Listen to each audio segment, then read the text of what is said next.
nous avons pu voir quelques avantages de l'objet PDO et nous avons également vu comment l'activer sur le serveur afin que ces différentes méthodes soient implémentées correctement par le compilateur PHP.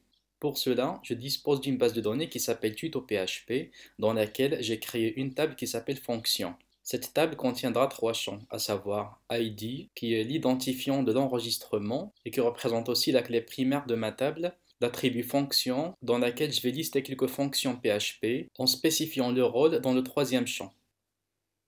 Dans la page qui s'appelle index.php, je vais commencer par créer une instance de la classe PDO de la manière suivante.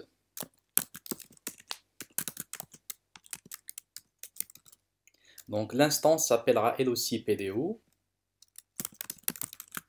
Puis je vais passer en constructeur les arguments suivants. Le premier argument est une chaîne de caractères qui est la forme suivante.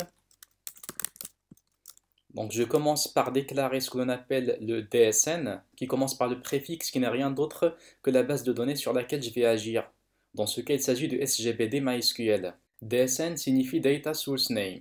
Ensuite, je vais mettre le mot-clé host, suivi du nom du serveur de base de données, qui est dans ce cas localhost.